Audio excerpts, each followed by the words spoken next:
The pre-expansion event for World of Warcraft, the War of Thorns, in which players of both factions can experience Part 1 of the Burning of Teldrassil storyline, has been out for almost a week, and not everyone is pleased. Some are calling this a dull affair, and the worst pre-expansion event ever for World of Warcraft. And on top of all of that, 8.0 also brought up issues in other areas that Blizzard is currently prioritizing.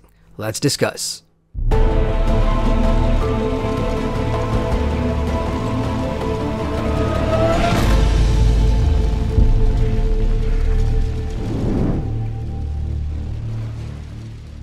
Greetings ladies and gentlemen, Jeremy Adrian here. Welcome back to the channel. The Burning of Teldrassil, Part 1 of the War of Thorns, the pre-expansion event for Battle for Azeroth, has been keeping my attention lately as I'm getting ready to review my first ever World of Warcraft expansion. For the benefit of new players that don't play WoW, and I know there are many of you out there, Blizzard tends to do these pre-expansion events that acts as scene setters, often being the narrative bridge between the end of the last expansion to the start of the next.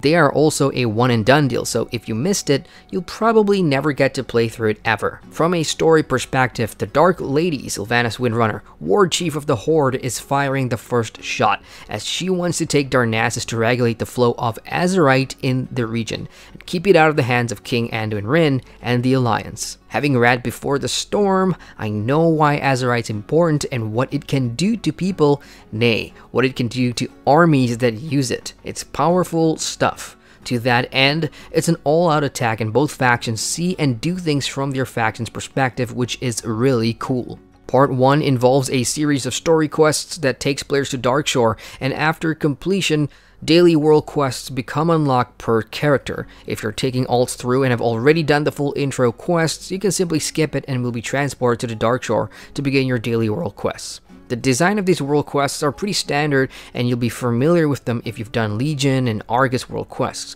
Expect to be picking up Azerite on an island until the progress bar fills up, and in other areas of the Darkshore you attack Horde camps if you're Alliance, or defend it if you're the Horde. It's pretty basic, but some of them are pretty fun with war mode turned on, so PvP here can be a blast. As for the rewards, perhaps that's where some of the issue stems from. On day 1, the world quests were dropping Awakening Essences and eye level 190 gear, which one could already get back in Legion easily, so majority of folks found this to be underwhelming. Blizzard listened and implemented a quick hotfix to change the rewards, and now they do drop eye level 210 gear with an RNG chance to get upgraded to Warforged or Titanforged. This is a lot better, especially for me personally, as I now get to gear some of my brand new 110 alts in some decent gear to start the new expansion with. In fact, even on my main character, the first weapons that dropped from a world quest reward was actually a few eye levels higher than my artifact weapons, so that's an actual upgrade. While this was great the first couple of days, I then started to see what the majority of folks were complaining about. Part 1 or Week 1 only has the handful of world quests, and every day since the 24th, there's always been a duplicate reward. Either 2 swords, or 2 bucklers, or 2 gloves. This gets tiring even for players that find this event useful, but once you've got the gear the first time, seeing the same thing appear as a reward again is kind of a buzzkill.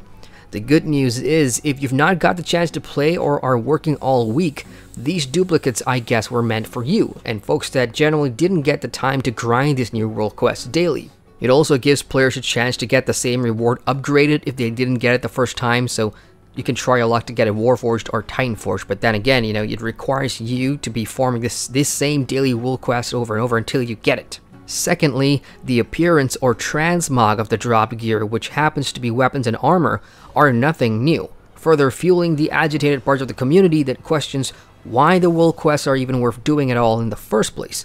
Lastly, and this has been a big part of what I've been seeing said everywhere, is the disdain for these types of time-gated content, especially nearing a new expansion. A lot of folks seem to dislike being fed breadcrumbs, with the perception that the game's making sure players stay subscribed for the duration of the pre-event leading into the expansion. I get that, especially since the story for Part 1 is literally over in less than an hour.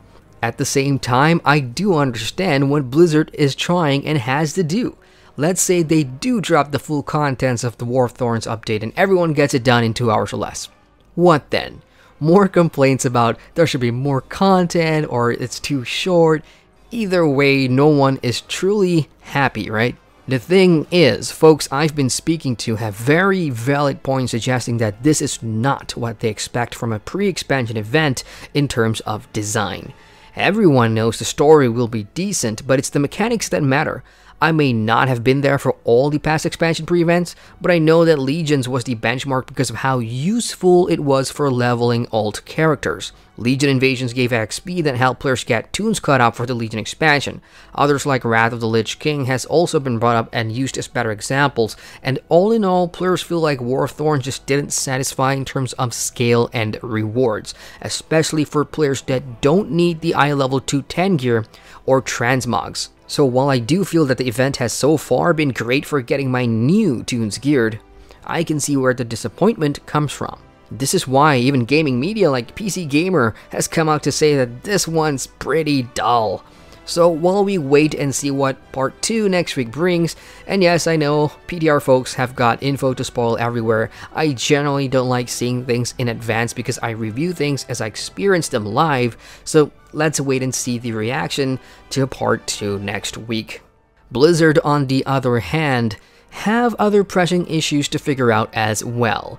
With 8.0 and the stat squish, parts of the leveling experience got busted, especially between levels 60 to 80, where mob health pools were apparently too high and players' own health pools and damage output were underwhelming.